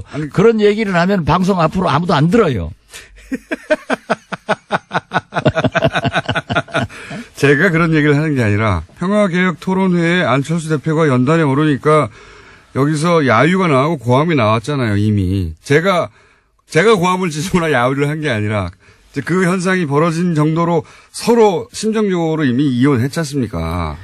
예, 거기 제가 그 현장에 있었고 예. 거기서 2시간 이상 이제 그 얘기를 전부 들었는데요. 일부 당원들이 그 야유한 건 사실이에요. 네. 그리고 안철수 대표를 우리가 초대를 했기 때문에 당 대표로 와서 이제 축사를 하고 다음 행사가 있으니까 자리를 떠야 돼서 제가 모시고 가서 문 앞까지 내가 가면은 조용하죠. 조용해라. 우리가 통합을 반대하는 것과 이렇게 물리적으로 소리를 지르는 것은 구분해야 된다. 그리고 그러한 것은 구실을 주기 때문에 하지 마라. 또 제 말은 딱 들어요. 그래서 조용히 해서 모시다 드리고 내가 미안하다 하고 정중하게 인사하고 악수하고 헤어졌는데 대표님은 그렇게 하셨는데 안철수 대표님 거기에 대해서 뭐 선동을 한다. 선동하는 사람이 있기 마련이다. 이거는 또 대표님의 예우하고는 다르게 이 소식 전달하고자 했던 평화개혁 연대의 통합 반대 의사를 선동이라고 하고 가버린 거 아닙니까? 글쎄요, 그걸 이제 기자들한테 그렇게 얘기를 했더라고요. 또 제가 나오니까 이 직구준 기자들이 그랬는데 어떻게 생각하냐? 그래서 정당이라고 하는 것은 뭐 여야 가릴 것 없이 반대하는 사람한테서 그런 일들이 비일비재하게 일어납니다. 그러면 지도자는 그러는가 보다 하고 수용하고 웃고 말하지 소위 부담하는 게 좋은 거예요. 그런데 그렇게 한다고 해서 누가 선동하냐. 그러기 때문에 리더십에 문제가 있고 그런 얘기를 한다고 하면은 정당의 지도자가 아니다. 제가 그렇게 얘기했습니다. 그러니까 안철수 대표 잘한 거 아니에요? 공장장 입장에서 보면은 더 심하게 했으면 더 좋아하겠지 뭐. 이미 충분히 말씀하셨는데 안철수 대표가 최근에 예를 들어서 문재인 지지자들을 민주주의의 적이다, 뭐 어디 가서 사고 나겠지 이렇게 발언하는 거나 아니면 본인한테 반대하는 당내 자기들 식구인데 반대한다고 해서 선동하는 사람들이라고 말하는 것 굉장히 발음도 세지고 그렇죠? 그리고 자기 갈 길을 돌아설 생각이 없는 사람, 그래서 심정적으로 이혼은 이미 한 상태. 그러면 안 돌아올 사람인데 계속 마음 바꾸라고 해봐야 그때 돌아오면 오히려 지도력이 바보 되는 거죠. 안철수 입장에서는. 그러니까 안 돌아올 것 같은데요. 그러면 어떡합니까 이제. 그러니까 제가 지금 하는 얘기가 그거예요. 우리는 지금 가랑비에 옷 젖고 있다. 매냥 이렇게 얘기하다가 계속 가랑비에만 모르는 사이에 옷 다 젖어가지고 확싹 젖었을 때 통합선언하고 가버리면은 우리는 옷 벗어 던지지도 못하고 주저앉는다. 그러니까 그 과정에서 지금 우리의 의사를 강하게 표현하고 있는 거죠. 그럼 그 다음 수순이 뭡니까? 그 다음 수순을 알면은 제가 여기 앉았겠어요? 그리 가 있지? 아니, 그러고 그거 빠느냐 아는 거 아니에요. 그걸 얘기하면은 안 되죠. 하여튼 다음 수순을 몇 가지, 원래 이제 대표님 정도의 이제 그 정치 경륜이면 시나리오가 몇 개 쭉 있을 거 아닙니까? 그 중에, 이렇게는 되지 말아야 되지만 이런 것도 있을 수 있고, 몇 가지 시나리오가 있을 수 있지 않습니까? 그 시나리오를 발표하면은, 과이강의 다리를 몇 시 몇 분 몇 초에 폭파하겠다 하고 발표하고 해요? 그러면 적군이 와서 막아버리지? 저렇게 머리가 안 도는데 왜 방송 듣는지 참 그건 모르겠어요. 이게 폭파 계획은 있는데. 폭파 계획이 있는 게 아니라. 있는지 없는지도 알려줄 수가 없다. 그렇죠. 그리고 그 시나리오는 정치는 상선약수라니까요. 물 흘러가는 대로. 국민의 민심이 어디냐 이걸 보고 가면서 우리의 원칙을 지켜야 되는 거예요. 우리가 지금 현재 원칙은 우리의 정치성과 가치관을 버릴 수 없는 것 아니냐. 그렇기 때문에 안철수 대표가 우리의 정체성과 가치관을 일탈하면은 그걸 못하게 당대표에게 제동을 거는 것이 우리 할 일이다. 지금 그런 단계입니다. 심정적 이혼이 됐는데 혹시 이게 합의 이혼도 가능합니까? 어제 말이죠. 우리가 세미나를 하는데 대학 교수가 2분. 그리고 김능구 폴리뉴스 대표 그리고 당내 인사들이 2분 하는데 거기에서 이 김은국 교수나 최창렬 교수 이 김능구 폴리뉴스 대표가 합의 이혼해라. 아, 그런 얘기가 나왔어요. 당신들은 절대 안철수는 통합을 가는 거고 5분 다 그거예요. 통합하면은 안 된다. 예. 안 되는 당하고 왜 통합하려고 하느냐. 예. 차라리 합의위원하는 게 낫지 않느냐 예. 하는 방법을 제시하는데 예. 기가 솔깃하더라고요. 기가 썩이다라고. 여기서 합의위원이라는 건 결국 그러면 양자가 어느 정도 선에서 합의해서 갈라쓰는 거 아닙니까? 글쎄 예. 그런 얘기를 이제 학자들이 예. 또 전문 정치 평론가들이 얘기를 하니까 아 그럴 수도 있겠구나 예. 라고 하지만은 저는 어떤 경우에도 우리가 마지막 분열해서 순간까지. 예. 성공하는 것이 없어요. 예. 그렇기 때문에 정치는 똑같지 않잖아요. 예. 서로 다름을 인정하면서 통합 그런 정신으로 가야지 다름을- 합의위원회에서 네. 되겠느냐 그렇게 결론을 내렸죠. 그렇지만 그건 몰라요 앞으로. 그렇죠. 그 합의위원이라는 건 결국 이제 정치용어로는 분당인데요. 그죠? 각자 갈 길 가자. 그럼 당신 당 적은 당에서 네. 또 분당되면 또 적어지고. 그렇지만 뭐 같이 갈 수 없는 거 아닙니까? 당대표가 통합을 어느 순간 선언해 버렸다. 물론 안에 있는 의원들은 반대하겠지만 이거 뭐 막을 길은 없잖아요. 그 선언을. 아 그렇죠. 예. 그리고 어떻게 됐든 안철수 대표가 다수의 원외 지역 위원장들과 예. 당원들도 많아요. 왜냐하면 국민의당은 안철수 당이에요. 애초에 만들어질 때. 예, 누가 부인할 수 없어요. 그렇기 때문에 대통령 후보도 압도적으로 되고 또 당대표도 그렇게 반대를 했지만은 압도적으로 되는 거 아니에요. 예. 그걸 부인할 수가 없으니까 그걸 믿고 예. 통합을 해서 나가면은 그 다음에 또 작은 당에서 대통령이나 선거는 또 실패한단 말이에요. 근데 이제 작은 당을 하려고 안철수 대표가 그러는 게 아니라 일단 그렇게 탈호남을 해서 당이 작아지더라도 바른정당 유승민 후보하고 합쳐가지고 자기는 중도 보수라고 주장을 하고 그리고 지방선거위에는 자유한국당에서 이제 떨어져 나온 분들하고 합치고 그래서 몸집을 키워서 보수의 적자 제가 계속 주장하고 있는 반대 최근에 그렇게 그림을 그리신 것 같아요. 거의 보니까. 저도 그래서 예. 결과적으로는 완충 지역으로 바른정당하고 하고 예. 그다음에 한국당 세력들하고 통합해서 예.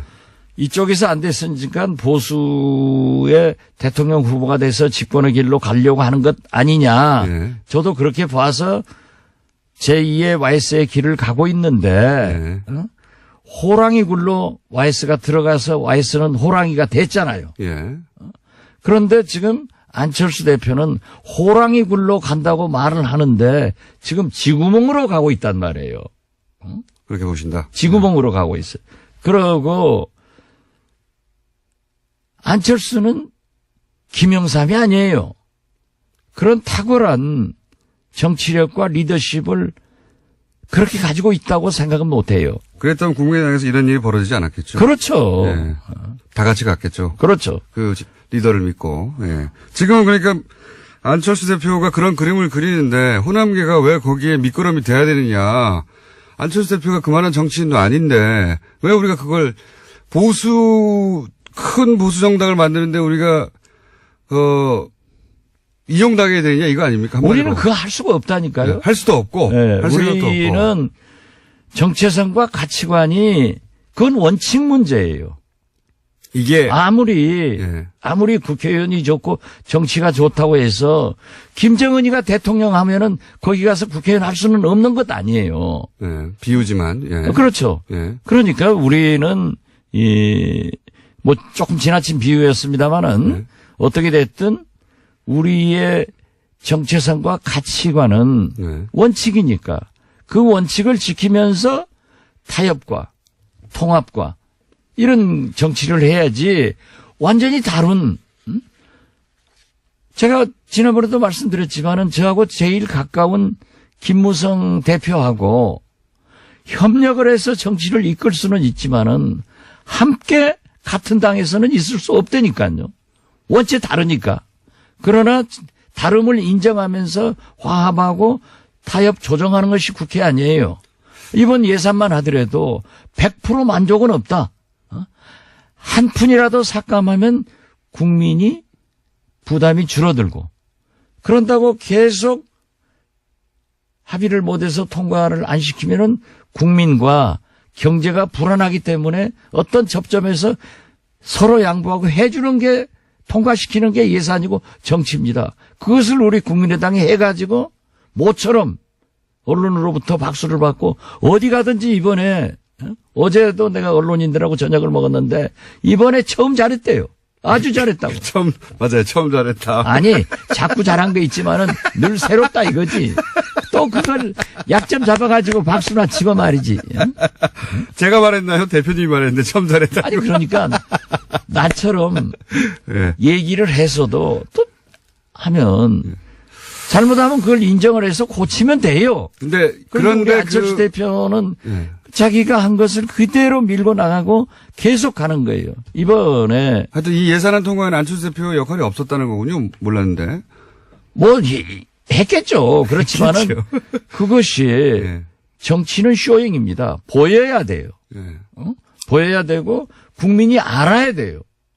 그렇다고 하면은 언론을 통해서 그런 지휘하는 모습 같은 것이 심각한 모습 이런 것들이 좀 보여져야 되는데 아무런 것도 보이지 않고 근데- 뭐 어디 다니면서 통합만이 살 길이다. 그 통합에 살 길이 죽을 길을 가고 있으니까 하는 거죠. 본인은 살 길이라고 생각하시죠. 본인은 예산안보다 본인이 지금 생각하고 있는 통합이 더 중요했던 것 같은데 이게 이렇게 쭉 프레임선을 끝까지 달릴 수는 없고 언제 결론이 날까요? 보시기에 충돌을 하든 뭐 갈라서든 아니면 잠잠해지든 누구 한쪽이 항복을 하든 저희는 아직도 국민의당은 살릴 길이 있고 그 살릴 길이 안철수 대표가 통합을 포기하는 순간이다. 이렇게 보고 있기 때문에. 하지만 통합을 포기하지 않을 거라고 대표님이 네, 직접 말씀하셨잖아요. 그러나 그분이 지금 현재는 절대 그 고집과 추진력 때문에 포기는 하지 않을 것이다. 그런다고 우리가 따라갈 수도 없지 않느냐. 그러니까 결론이 언제 그러니까 납니까? 지금 현재는 그렇게 가고 있지만 우리 희망사항은 안철수 대표가 포기 선언을 해주기를 바라고 있고 안 한다고. 또 안철수 보시고. 대표의 희망사항은 우리가 어쩔 수 없이 당신들은 통합으로 들어올 거다. 네. 이런 착각이 계속되면은 정답이 나오겠죠. 그게 언제쯤 됩니까? 그거야 말하면 안 되죠. 그 말하면 정치 구단주가 아니에요. 말하면 안 된다는 거는 대표님은 이때까지도 이게 결론이 안 난다면 행동을 할 때다라고 하는 내심 타임테이블을 가지고 계신 거군요. 아직 모르겠어요. 가지고 계시니까. 저는 모르는 게 너무 많아가지고. 그건 상황에 따라 달렸죠가 아니라 아직은 결정이 안 됐다는 거 보니까 타임테이블 있으신 거네요, 그러면. 상황에 따라 달랐죠. 물론 다르긴 한데. 안철수 대표도 여러 가지 생각을 하다가 의원들이 이렇게 반대하기 때문에 도저히 안 되겠다.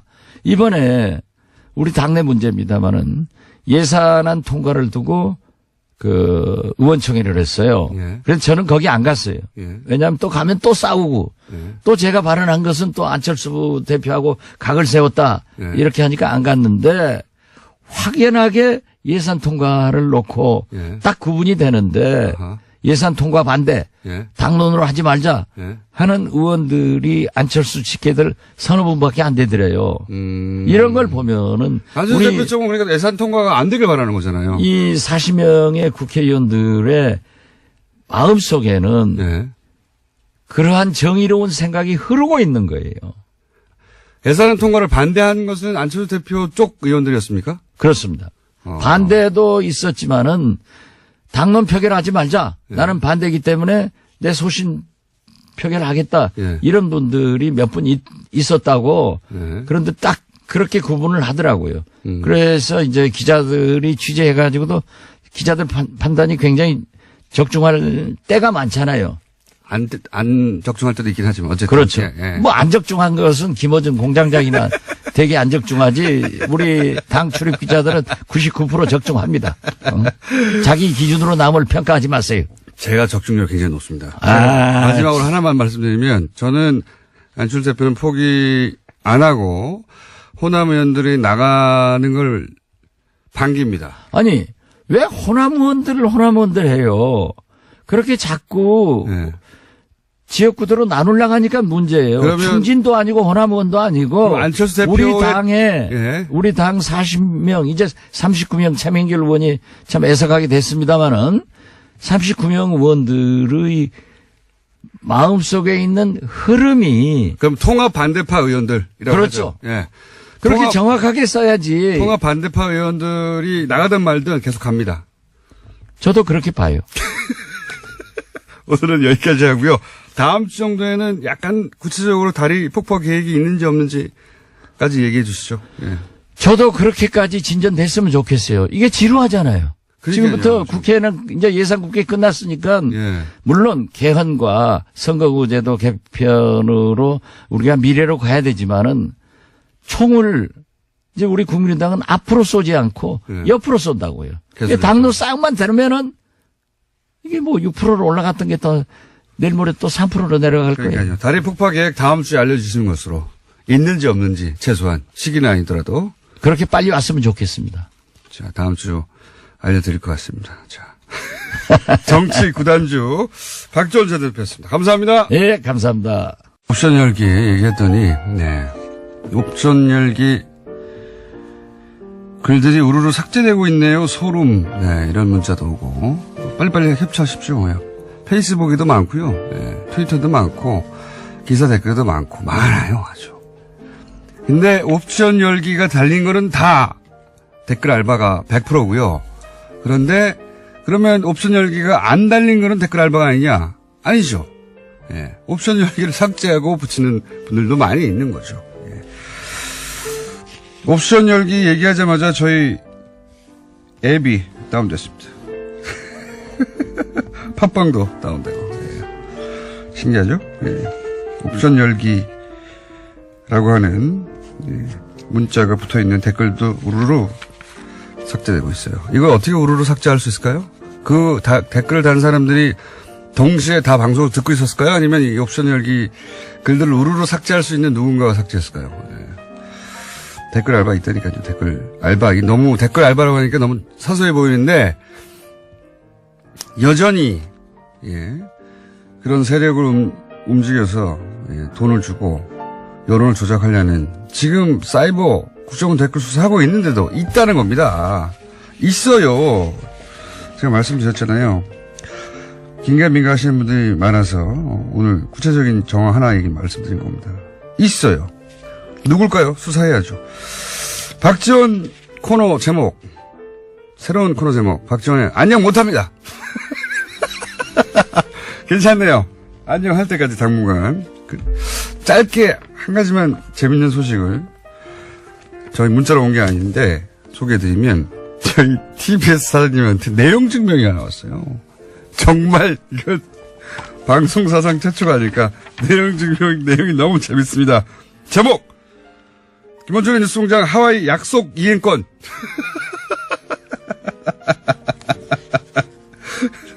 저는 애청자입니다. 네, 5페이지에 쭉쭉쭉쭉쭉. 존경하는 교통방송 사장님. 본론으로 들어가서 쭉쭉쭉쭉. 쭉쭉쭉쭉쭉. 내용이 뭐냐? 꼭 하와이로 보내주십시오. 내용 증명이 왔어요. 내용 증명이. 그래서 저희가 사장님께 제안 드립니다. 하와이가 너무 멀고 또 비용도 많이 든다면 괌 정도에서 합의 볼 수 있다. 괌 정도에서 합의 볼 수도 있다. 여기까지 말씀드리고 불친절한 에이스 하겠습니다. 끝내겠습니다. 오늘 축하 김진애 박사님 나오셨습니다. 안녕하세요. 예. 일단 저부터 네. 미리 축하드립니다. 어떤 거요? 자유의 몸이 되실 오늘을 축하드립니다. 자유의 몸이요? 네. 오늘 대법원 판결 난다면서요. 이미 뭐 신경도 안 쓰시는 거 보니까. 오촌 그렇지만- 살인 사건이요? 네네. 네. 오촌 살인 사건. 감옥 대법원 판결. 5cm 앞까지 아니, 갔던 근데 사건. 저는 그 생각을 했어요. 오늘이 12월 7일인데. 네. 만약 박근혜 대통령이 지금까지 있었으면 어떻게 됐었을까? 어떻게 됐었을까? 그래도 무죄가 났을 거라고 봅니다. 아니, 무죄가 났든 어떻든 간에 지금은 아마 판결이 안 났었을 가능성이 높죠. 아직 안 났겠죠. 아직 안 났겠죠. 안 났겠죠. 그럴 가능성이 높겠죠. 그리고 안철수 대표가 계속 돌고 있겠죠. 하여튼 간에 진짜 자유의 몸이 되셔서 네. 하와이 가십시오. 이게 저도 압력 넣겠습니다. 재판이 끝이 아닙니다. 아직도 1심이 진행 중인 것도 있어요. 알아요. 5년 전 건데. 자, 어쨌든. 그게 전적인 진주가 많아서 그래. 자, 오늘은 완전 무죄가 나지 않겠는가 저희는 기대하고 있으나 네. 설마 파기환송이 되랴. 1심, 2심 설마. 다 무죄인데. 네. 오촌살인 사건 이상해요 했다가 지금 네. 이상해요 했다가 감옥을 몇 년을 갈 그거는 뻔했어요. 언론에 대한 거라서, 글쎄, 보죠. 하여튼, 그리고 우리는 법원의 판결을 언제나 존중합니다. 비판을 할 수 있으나 존중합니다. 저는 단어를 좀 바꿔서 법원의 판결을 바꿀 수는 없어요. 누구도. 네, 누구도 바꿀 수 하지만 없죠. 비판할 수는 있어야 된다. 비판할 수는 있어야죠, 당연히. 네, 저는 그렇게 생각하는데. 자, 오늘 주제 뭡니까? 아니, 제가 요새 도시여행부터 정치 리더까지 해가지고 너무 소프트해졌다는 이 얘기를 좀 많이 듣고 있어요. 너무 그래요? 순해졌다.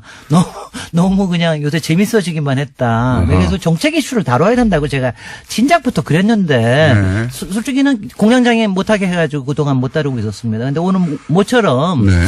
4대강 사업의 4대강 나옵니까? 네. 후속에 대해서 그러니까 사실은 관심을 거의 끄고 계실 겁니다. 솔직히. 4대강 사업 전문가시죠? 네. 아니, 4대강 사업 전문가라고 그렇게 얘기하시면 안 의원 시절에 되고. 4대강 드립답하셨죠? 아니, 그러니까 뭐냐면 4대강에 대해서는 계속적으로 관심을 안 가질 수가 없으니까. 그래서 그 후속이 어떻게 되고 있나라는 네. 거예요. 왜냐하면 이 정권 초에만 하더라도 4대강 정책감사를 감사원에 맡겼고. 네. 아직 결과 안 나왔고. 그리고 뭐 여러 가지 모니터링 한다는 뭐 이런 얘기를 해서 네. 굉장히 좀 뜨거웠는데. 신문 개방하고. 그 다음에, 그리고 이제 일단 보호 몇 개 개방하고 모니터 한다고 그랬는데 그다음에 발로 그냥 뜨뜻미지근한 거 아니냐. 네, 뭐 뉴스가 이런 잘 안 나오는데. 얘기를 했는데 그 이유 중에 하나가 예. 지난번에 환경부 장관 김은경 장관 여기 나오셨을 때도 얘기하셨던 물 관리 일원화라고 하는 부분에 대한 정부 조직법이 개정이 안 돼서 그렇습니다. 아직도. 그러니까 지난 7월 달에 정부 조직법이 이제 개정이 됐잖아요. 네. 그래서 뭐 여러 가지 새로 생기고 뭐 저게 하고 그랬는데 그때 환경부로 물 관리를 일원화하는 법은 결국은 뺐습니다. 제가 그때 이제 우원식 원내대표한테 조금 이제 뭐 섭섭하기도 했는데 왜냐하면 뭐 야당이 하도 반대를 하니까 왜냐 야당이 반대하는 이유는 딱 하나입니다. 이렇게 되면 혹시 4대강 사업을 dilip하지 않겠느냐. 이것 때문에 반대한 게 가장 커요. 그래서 그때 물론 여야 협상에서 여러 가지 문제가 있어서 뺀다는 건 알겠으나 저는 이제 속으로는 우선순위에서 항상 밀려나지. 그렇지. 내가 속으로 그때 비판하고 싶었으나 참았습니다. 물을 환경의 관점에서 통합해서 관리하자는 게 일어난데. 네. 그게 일어났는데 그래서 지난 7월 달에 빠졌습니다. 네. 그러다 보니까 솔직히 뭐 다들 문제 없다 뭐 이런 얘기들은 하지만 겉돕니다. 솔직히는. 지금도 이제 보는 오픈하고 있고 보호 모니터링 하는 거, 뭐 수질 관리 모니터링 하는 거 환경부에서 추진하고 있고 그래요. 그렇지만 생각을 해보십시오. 이게 좀 겉돌 거 아니겠습니까? 수자원 쪽에는 여전히 국토부에 있고 국토부 수공은 여전히 국토부 소속이고 조금 쉬워지긴 했지만은 조금 뭐 유연해지긴 했지만 수공은 뭐 아무래도 좀 그럴 거 아니겠어요. 솔직히는 국토부 장관은 이제 부서니까 조금 덜 신경 쓰고 환경부는 다 잡고 싶으나 이게 아직은 내게 아니니까 그렇게 다 잡지 못하고 이런 어정쩡한 관계가 지금까지 있었어요. 그리고 그때 야당하고 여당하고는 자기네들 9월 달까지는 이제 매듭을 짓겠다. 매듭 질 리가 있습니까? 그냥 또 뭐. 왜냐하면 여기는 대기업의 이해관계도 그렇고. 당연하죠. 그리고 수자원 쪽에 이른바 이제 수자원 쪽에도 이른바 그걸 꼭 마피아라고 표현을 안 하더라도 이른바 기득권들이 맺어져 있는 뭐 세력들이 항상 있습니다. 그리고 그게 이제 위에서 바뀌면 여러 가지가 바뀌어지니까 거기서 갖고 있는 것도 있고 그러니까 이제 이게 잘 안 되는 거죠. 정치적 이유도 있고 저는 이제 경제적 이유도 있다고 봐요. 이권의 경제적이라보다 이권. 저는 그러니까 현장 부문에서 반대하는 이유는 그것도 굉장히 크다고 봅니다. 그러니까 수공이 직접적으로 나서지는 못하지만 수자원 뭐 학회 쪽이라든가 수자원 관리 쪽에 무슨 협회들이 있거든요. 그러니까 이런 쪽에서 개발 이슈도 있고. 반대하는 왜냐하면 그 개발 이슈가 그리고 이제 굉장히 많이 이제 앞으로 일량도 줄어들고 일도 좀 더 까다로워지는 거 아닌가. 그다음에 또 하나는 잘 모르시지만 사실 수자원을 이용해서 생기는 이권들이 꽤 있습니다. 물 팔아서 옛날처럼 이제 대동강 물 팔아서 뭐 한다는 것처럼 예. 앞으로 점점 더 그런 게 좀 더 많아져요. 예. 그래서 하여튼 여러 가지 그런 것 때문에 엉거주춤이 있었던 겁니다. 여태까지. 지금까지. 예. 근데 지금 뭐 이제 드디어 하여튼 좀 늦긴 했지만 예산안이 통과되고 나니까 이제는 이제 입법 전쟁 아닙니까? 네. 지금 입법 전쟁인데 일단은 이번 정기 국회에서 마무리가 꼭 져줬으면 좋겠어요. 왜냐하면 정기 국회에서 마무리가 지어지면 무슨 뜻이냐면 대개 연초면은 예. 조직 개편들을 많이 합니다. 예. 그다음에 인선도 합니다. 인선을 해가지고 그러니까 그렇게 되면 여러 가지가 방향이 정해지는데 이번에 만약 매듭이 안 되면 굉장히 많이 또 늘어지는 거죠. 그러니까 일이 잘 안 되는 겁니다. 근데 입법을 예를 들면 자유한국당 입장에서는 네. 정치적으로도 4대강을 파기 시작하면 이전 정권에 대한 비리로 연결될 수 있어서 그리고 이권의 관점에서도 이걸 파기 시작하면은 이게 이제 통과되면은 이권이 날아가니까 네. 그래서 계속해서 입법은 보수 정당에서는 반대할 것 같은데 반대하는데, 근데 제가 한 가지 어떻게 통과됩니까 이게 근데? 일단은 지금 이제 희망적인 사인이요. 저는 네. 이제 지금 오늘 이제 이 얘기를 꺼낸 거는 가능하면 정기국회에서 마무리해 주십시오 하는 입장에서 얘기를 하는데 희망적인 사인은 11월 달 초부터 이 이른바 이제 협상 협의체가 조금 움직이기 시작을 했어요. 공청회도 하고 이러면서. 그리고 제일 좋은 거는 국민의당이 네. 거기 주승용 의원이 그 물기본법 발의도 했습니다. 예. 정부조직법 개정에 대한 것도 발의를 했습니다. 그러면 예산안 통과 때처럼 141명이 발의를 했으니까 상당히 가능성은 높아졌어요. 그러니까 이제 국민의당이 딴 소리를 하지 않으면 딴 소리를 예산안 때처럼 예산안 때처럼 가능해진 게 확실합니다. 그래서 이제 저는 이제 그 점에서 좀 해줬으면 좋겠다. 그 다음에 자유당하고 바른 정당에 대해서는 제가 이런 표현을 좀 쓰고 싶은데, 뭐, 4대강을 이립하나 저립하나 분명히 팔 테고요. 네. 이왕 이거 합하고 나면은. 여기서 판단하는 건 조사한다는 얘기고. 제가 얘기하는 거, 조사나 이런 거 폴로업은 당연히 해야 되는 거고, 두 번째는 하여튼 지금 여태까지 이게 한 20-30년 동안 이걸 못한 거거든요. 예. 그러니까 환경부로 가는 게 꼭 좋을지 안 좋을지는 아직도 판단은 확실히는 않습니다. 해봐야지 알아요. 외국에도 여러 다른 사례가 있는데, 근데 지금으로서는 일단은 환경부에 맡겨가지고 돼볼 수 있는 거를 만드는 게 굉장히 예산 앞으로 우리 이제 세금 아끼는 데라든가 이런 데 굉장히 좋고요. 환경부가 물 관리를 일원화해서 그 주도해야 되는 이유를 1분 30초 동안 설명하시면요. 아니요. 그러니까 수량과 수질은 같이 간다는 거고요. 네. 그러니까 그거 두 개를 같이 봐야 된다는 거고요. 그쵸. 그리고 제가 또 하나만 확실히 드리면은 대구 분들이만 나서 주십시오. 대구에요. 네. 물 잔업 클러스터라는 게 있어요. 네. 근데 지금 이게 일원화가 안 되는 바람에 원래 환경부에서 이걸 하는 건데 관련 산업들 이거 제대로 지금 경기 부양이 안 되고 있어요. 그러니까 그 대구 쪽에 계신 분들 열심히 좀 지역 의원들한테 얘기해가지고 빨리 환경부로 몰아다오. 물 산업을 굉장히 일으킬 수 있다. 그럼 우리 지역도 좋아진다. 이 얘기도 좀 말씀드리고 싶습니다. 그러니까 이제 물을 뭐 개발이나 댐 같이 개발이나 이런 관점이 아니라 이제 먹는 물, 환경의 관점에서 이제 바라봐야 된다. 네. 기본적인 정신은 그거죠. 아니 근데 이제 제가 이제 얘기 드리면 그거 이제 반대를 하시는 분들한테도 일리는 있습니다. 어떤 게 일리가 있느냐 하면 외국의 경우에는 이게 이렇게 어느 부처에다 몰아주는 게 아니라 여러 부처들을 총괄하는 총지실 단위에 뭐가 있든가 별도의 단위를 만드는 경우가 있어요. 네. 그 다음에는 옥상호이 되겠죠. 그다음에 또 하나가 우리나라에선. 저는 그거는 반대하고요. 또 하나는 뭐냐면은 물 하나로 끝나는 게 아니라 축산업. 네. 또 토지의 이용, 뭐 국토부에도 관련되고 네네. 농수산부에도 지금도 많이 우리도 관련되잖아요. 그렇죠. 근데 이걸 환경부에다가 몰아주면 이게 오히려 힘이 약해질 수가 있다. 그래서 오히려 반대 의도도 있다. 유역으로 만들어서 관리해야 자, 된다. 시간이 여기밖에 없네요. 그럼에도 불구하고를 해야 되는 그럼에도 다음 주에. 불구하고 김재래 아니, 박사님이었습니다.